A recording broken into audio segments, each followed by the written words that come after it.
You're doing everything right. The breathing exercises, the meditation apps, the positive thinking, the control techniques everyone swears by. Yet your anxiety isn't just staying, it's getting stronger, more persistent, more invasive, more exhausting, and, the worst part, you're starting to believe it's your fault. That you're not trying hard enough, not disciplined enough, not strong enough to master your own mind.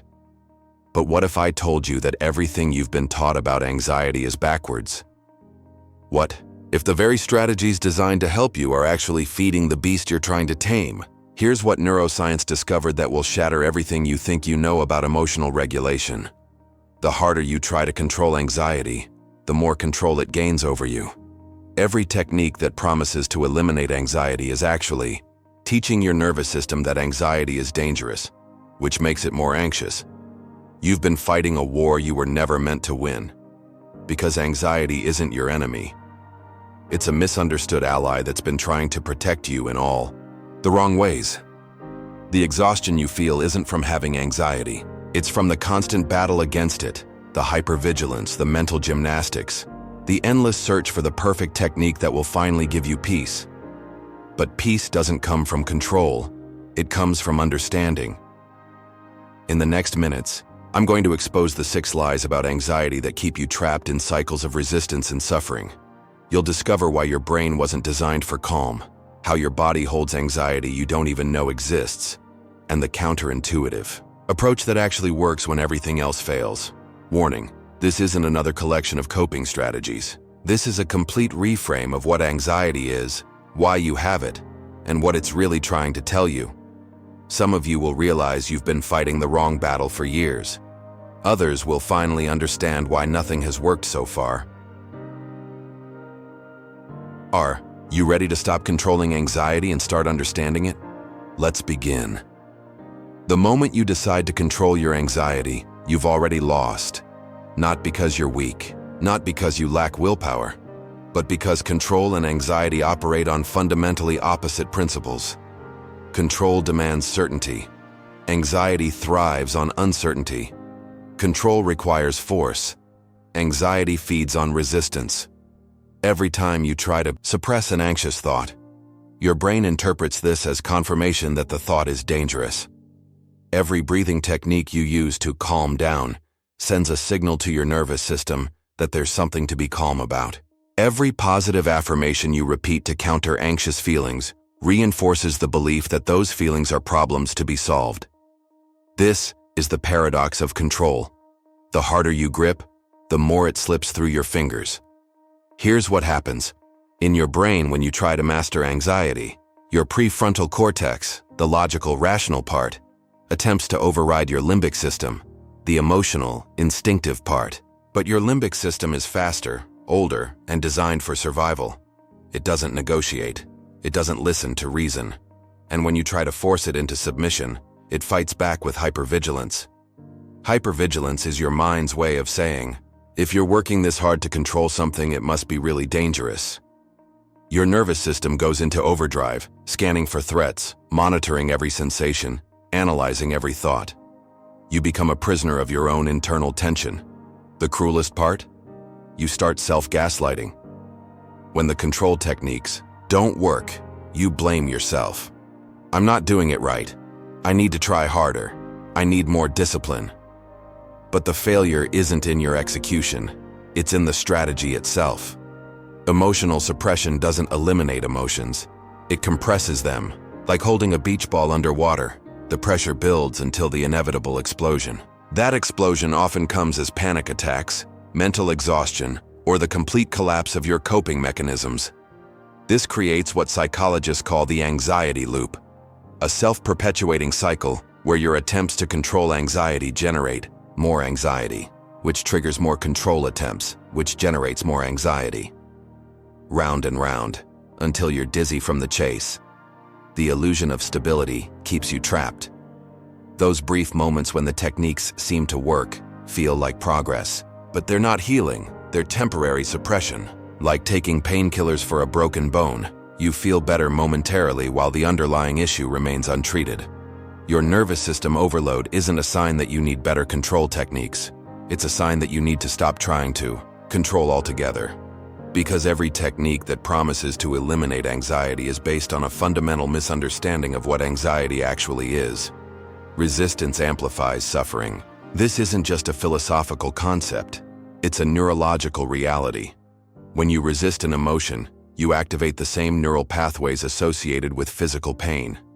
Your brain literally experiences emotional resistance as a threat to your survival. The way out isn't through more control. It's through understanding that anxiety isn't something to be mastered. It's something to be listened to. For 200,000 years, human survival depended on one critical ability: detecting danger before it detected you. The humans who lived long enough to pass on their genes weren't the calm ones. They were the anxious ones. The ones whose hearts raced at rustling bushes. The ones whose minds catastrophized about potential threats. The ones who couldn't relax until they were absolutely certain they were safe. You are the descendant of the most anxious humans who ever lived. Evolutionary biology didn't design your brain for peace. It designed it for survival. This is why your amygdala activation happens in milliseconds, while your rational thoughts take seconds to form. Your survival mechanism operates on the principle that it's better to have 1,000 false alarms than to miss one real threat. Your anxiety isn't malfunctioning. It's functioning exactly as evolution intended. But here's the problem. Your ancient wiring can't distinguish between a saber-toothed tiger and a work deadline, between physical danger and social rejection, between actual threats and imagined ones. Your brain treats a critical email with the same urgency it would treat a predator stalking you in the wilderness. This is what neuroscientists call limbic hijack, when your emotional brain takes control before your logical brain can assess whether the threat is real. Your threat response system activates, flooding your body with stress hormones designed to help you fight or flee from dangers that exist only in your mind. The modern world has created a perfect storm for emotional misinterpretation. We're surrounded by stimuli that trigger our survival systems without providing the physical release those systems were designed for. We can't fight our boss. We can't run from our responsibilities. We can't physically escape the threats our brain perceives, so the energy builds up inside us like pressure in a closed system. This leads to prefrontal cortex shutdown, the phenomenon where stress hormones literally impair your ability to think clearly, make decisions, and regulate emotions. The more anxious you become, the less capable you are of rational thought. It's not a character flaw, it's neurochemistry. Understanding anxiety as an alarm system changes everything. When your smoke detector goes off, you don't get angry at the detector. You look for the fire. But most people treat anxiety like a malfunctioning alarm that needs to be silenced, rather than a safety versus comfort signal that needs to be interpreted. The difference is crucial. Anxiety is alarm, not incendio. Your anxiety is trying to tell you something. Maybe it's warning you about a real threat that needs attention. Maybe it's responding to an old wound that needs healing. Maybe it's alerting you to a value that's being compromised or a boundary that's being crossed. But when you try to silence the alarm instead of listening to its message, you miss the information it's trying to give you. You treat the symptom instead of addressing the cause. Your brain wasn't built for constant calm because constant calm would have gotten your ancestors killed. The goal isn't to eliminate anxiety. It's to learn the difference between helpful alerts and outdated programming. Your body knows you're anxious before your mind does. That tight feeling in your chest when you walk into certain rooms. The knot in your stomach during seemingly normal conversations. The inexplicable fatigue that hits you after social interactions. These aren't random sensations. They're your nervous system speaking a language you've forgotten how to understand. Somatic. Anxiety lives in your tissues, your muscles, your organs. It's the anxiety that doesn't announce itself with racing thoughts or obvious panic. It whispers through tension headaches, digestive issues, chronic fatigue, and that vague sense that something is always off. Your autonomic nervous system operates like a sophisticated security system, constantly scanning your environment for safety or threat. But unlike your conscious mind, it doesn't think, it feels. It processes micro-expressions, vocal tones, energy shifts, and environmental cues at a speed that makes conscious thought look glacial. This is where interoception becomes crucial, your ability to sense what's happening inside your body.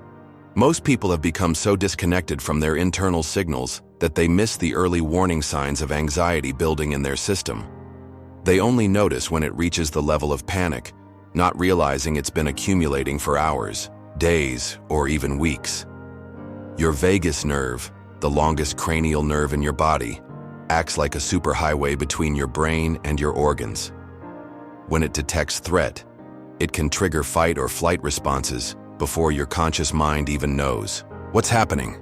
Your heart rate increases, your breathing becomes shallow, your muscles tense, all without a single anxious thought crossing your mind. But here's what most people don't understand. Your nervous system doesn't just respond to current threats. It holds the memory of past threats, creating what researchers call unconscious arousal, a state where your body remains partially activated even when you're supposedly safe. This creates autonomic imbalance, a condition where your sympathetic nervous system, fight or flight, becomes chronically overactive while your parasympathetic nervous system, rest and digest, becomes underactive. You exist in a state of constant low-level activation that feels normal because it's been your baseline for so long. Sensory overload compounds the problem. Modern life bombards your nervous system with stimuli it was never designed to process: artificial lights, constant noise, electromagnetic fields, chemical fragrances, processed foods. Each stimulus requires energy to process, gradually depleting your nervous system's capacity to regulate itself. The mind-body disconnect happens when you learn to override your body's signals in favor of mental narratives. You tell yourself you're fine while your body screams that you're not. You push through fatigue, ignore tension, and dismiss physical symptoms as unimportant. But your body doesn't lie. Physiological feedback is often more accurate than your thoughts about how you're actually doing. That inexplicable exhaustion after spending time with certain people? Your nervous system detected something your mind missed. That sudden urge to leave a situation that seems perfectly safe. Your body is processing information your conscious mind hasn't caught up to yet. Calm through connection happens when you learn to listen to your body's wisdom instead of overriding it. When you honor the signals instead of silencing them. When you recognize that anxiety isn't just in your head, it's in your entire system, and it's trying to guide you toward safety. You're not productive. You're running from silence, from stillness, from the uncomfortable truth of what you might discover if you ever stopped moving long enough to listen. Performance anxiety has evolved beyond the stage or the boardroom. It's become a way of life, a constant need to prove your worth through output, achievement, and relentless motion. You've convinced yourself that staying busy is staying in control, but really, you're using productivity as a sophisticated form of emotional avoidance. Here's the uncomfortable truth. Toxic productivity often masks deep-seated anxiety about your inherent worth. If you're always doing, you never have to confront the fear that you might not be enough just by being. The compulsive doing becomes a drug that numbs the existential anxiety of simply existing without justification. Your burnout cycle isn't just about working too hard. It's about using work as a defense mechanism against feeling. Every task completed, every goal achieved, every item checked off your list provides a hit of validation that temporarily quiets the voice asking, "But what if I'm not actually valuable?" This creates what psychologists call overfunctioning, taking on more responsibility, more tasks, more problems than are actually yours to solve. You become addicted to being needed, to being busy, to being indispensable. But underneath the hyperactivity lies a terror of what you might find in the quiet spaces. Distraction addiction is anxiety's favorite disguise. Your phone, your notifications, your endless to-do lists, they're not just tools for productivity. They're escape routes from the present moment. Every ping, every task, every urgent email provides relief from having to sit with whatever emotions are trying to surface. The hyper-focused defense kicks in when anxiety threatens to break through. You dive deeper into work, into projects, into anything that requires your complete attention. It feels like flow state, but it's actually dissociation. A way of leaving your body when your body becomes too uncomfortable to inhabit. But here's what happens when you use busyness to avoid anxiety. You never learn to tolerate discomfort. You never develop the capacity to sit with uncertainty, to be present with difficult emotions, to find peace in the absence of stimulation. Your silence discomfort grows stronger with every distraction you feed it. This leads to existential numbness, a state where you're constantly moving but never really living. You're achieving but not experiencing. You're producing but not being present. You mistake motion for progress, activity for aliveness. The cruel irony? The more you use productivity to escape anxiety, the more anxious you become about your productivity. You develop anxiety about not being anxious enough to stay motivated. You fear that if you relax, if you slow down, if you stop pushing, everything will fall apart. Your nervous system becomes wired for constant activation. Rest feels dangerous. Stillness feels threatening. Peace feels like laziness. You've trained yourself to associate worth with output and calm with catastrophe. But productivity without presence is just sophisticated procrastination. You're not avoiding failure, you're avoiding feeling. And the feelings you're avoiding are often the very ones that hold the keys to your freedom. The anxiety isn't in the silence. The anxiety is in the running from it. The moment you stop fighting your anxiety, something extraordinary happens. It stops fighting back. This isn't surrender. This isn't giving up. This is radical acceptance, the counterintuitive recognition that what you resist persists and what you welcome transforms. Most people confuse acceptance with resignation. They think welcoming anxiety means becoming passive, letting it take over, or admitting defeat. But emotional exposure works on the opposite principle. By moving toward what you fear instead of away from it, you discover that anxiety loses its power the moment you stop giving it something to push against. Acti therapy, acceptance and commitment therapy, has proven what ancient wisdom traditions knew intuitively. Resistance creates suffering. When you clench your fist around anxiety, trying to crush it or control it, you create tension throughout your entire system.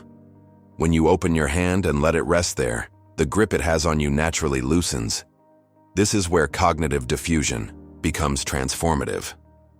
Instead of believing your anxious thoughts or fighting them, you learn to observe them with curiosity.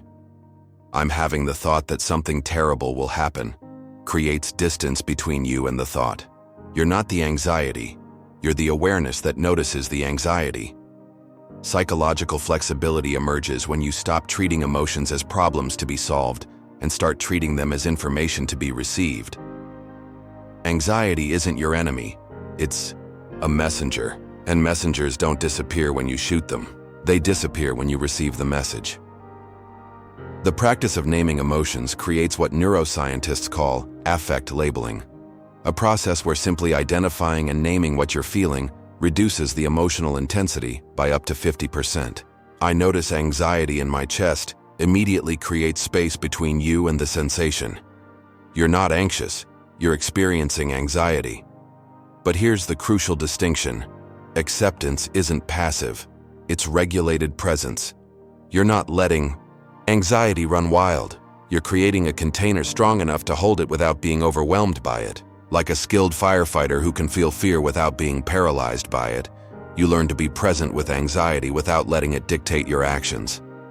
Let me tell you about Sarah, a 34-year-old marketing executive who came to me after 7 years of trying everything: therapy, medication, meditation apps, breathing techniques, positive thinking courses.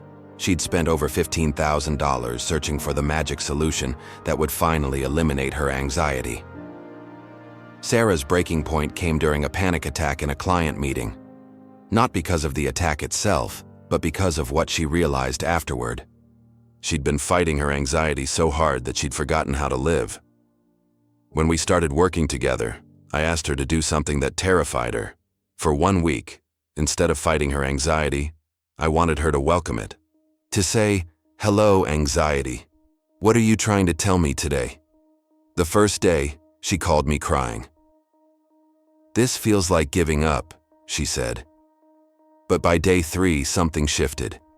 She noticed her anxiety spiked every time she said yes to things she didn't want to do. By day 7, she realized her anxiety wasn't the problem. Her inability to set boundaries was.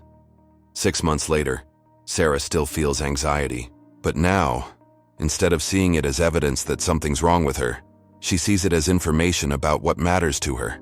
She's not cured, she's awake.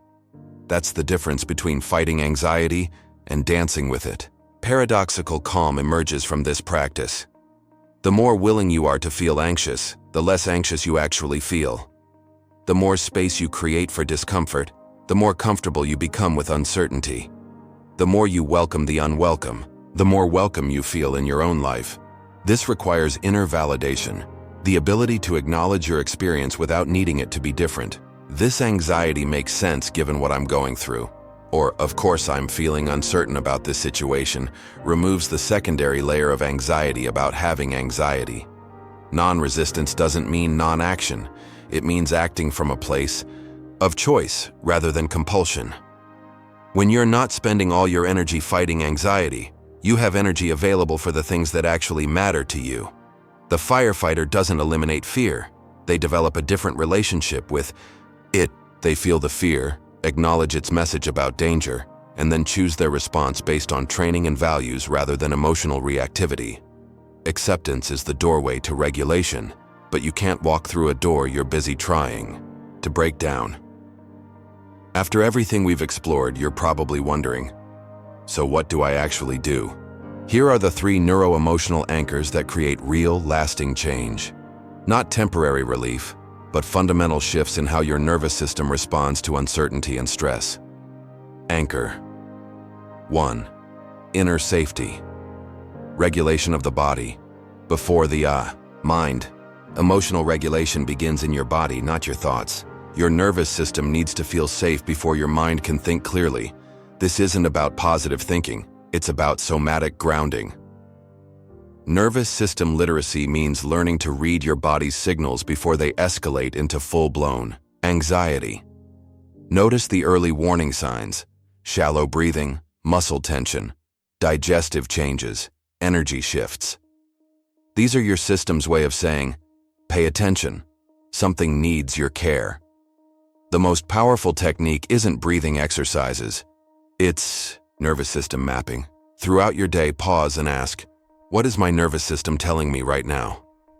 Rate your activation level from 1 to 10. Notice what situations, people, or thoughts consistently spike your numbers. This awareness alone begins to create regulation. Anchor. Clarity before control, emotional intelligence over emotional suppression. You can't regulate what you can't recognize. Clarity before control means developing the ability to identify, name, and understand your emotions before trying to change them. Most anxiety is actually a blend of emotions: fear mixed with anger, sadness disguised as worry, excitement misinterpreted as panic. When you can distinguish between these emotional layers, you can respond to each one appropriately, instead of treating everything as generic anxiety. Practice emotional granularity, the ability to make fine distinctions between similar emotions. Instead of I'm anxious, try I'm feeling uncertain about this decision and frustrated that I don't have more information. This precision gives your nervous system specific information about what kind of response is actually needed. Anchor 3. Structured action. Daily rhythm over perfect performance. Long-term stabilization comes from consistent, small actions that support your nervous system's natural rhythm, not from perfect execution of complex protocols. Your anxiety toolkit should be simple enough to use when you're actually anxious. 3 elements. A grounding technique you can do anywhere, a way to discharge physical tension, and a method for gaining perspective on your thoughts. But the real power is in daily rhythm, creating predictable patterns that your nervous system can rely on. Regular sleep and wake times. Consistent meals. Movement that feels good to your body. Moments of stillness that aren't forced meditation, but simply pausing to notice what's present. Structured action means having a plan for anxiety. That doesn't depend on feeling motivated or inspired. When your system is activated, you don't need to figure out what to do. You already know. You follow your protocol not because it will eliminate anxiety, but because it will help you stay present with it. The goal isn't to never feel anxious. The goal is to feel anxious without losing yourself in the feeling. to let anxiety be present, without letting it be in charge. These 3 anchors work because they address anxiety at its roots, in your nervous system, in your emotional awareness, and in your daily choices. They create regulated presence, the ability to be fully alive even in the midst of uncertainty. You came here looking for ways to control your anxiety. Instead, you've discovered something far more powerful, the ability to be present with it. This isn't the ending you expected, is it? No magic technique that eliminates anxiety forever. No perfect system that guarantees you'll never feel uncertain again. Just the radical recognition that anxiety isn't your enemy. It's information. And information, when properly understood, becomes wisdom. Everything changes when you stop asking, "How do I get rid of this?" and start asking, "What is this trying to tell me?" Your anxiety has been trying to protect you, guide you, alert you to what matters most. But you've been so busy fighting it that you've missed its message. You've been treating the smoke alarm like the fire, the messenger like the enemy, the signal like the problem. The 3 anchors we've explored: inner safety, clarity before, control, and structured action, aren't techniques to eliminate anxiety. They're tools to help you develop a different relationship with uncertainty itself. Because life will always be uncertain. The question is, will you spend your energy fighting that reality or learning to dance with it? Here's what I want you to understand. You don't need to be fixed because you're not broken. You don't need to be cured because anxiety isn't a disease. You need to be understood by yourself, first and foremost. Your next steps. First, choose one anchor to focus on this week. Don't try to implement everything at once. Pick the one that resonated most deeply and commit to practicing it daily for 7 days. Second, start paying attention to your anxiety's patterns without trying to change them. Notice when it shows up, what triggers it, what it's trying to protect you from. Become a curious observer of your own nervous system. Third, find one person in your life who can support you in this new approach. Someone who won't try to fix you or minimize your experience, but who can simply witness your journey toward a healthier relationship with anxiety. The question that changes everything. Instead of asking, "Why am I so anxious?" start asking, "What is my anxiety trying to protect?" Instead of, "How do I stop this feeling?" ask, "What does this feeling need from me right now?" Your anxiety isn't going anywhere, but your relationship with it can transform completely. If this resonated with you, share it with someone who's been fighting the same battle. Sometimes the most healing thing we can do is help someone else realize they're not alone in their struggle. Comment below, "I'm ready to listen to my anxiety instead of fighting it." Remember, you are not your anxiety. You are the awareness that can observe it, understand it, and choose how to respond to it. That awareness is your greatest strength, and it's been there all along, waiting for you to stop fighting long enough to notice it. The war is over. The conversation begins now.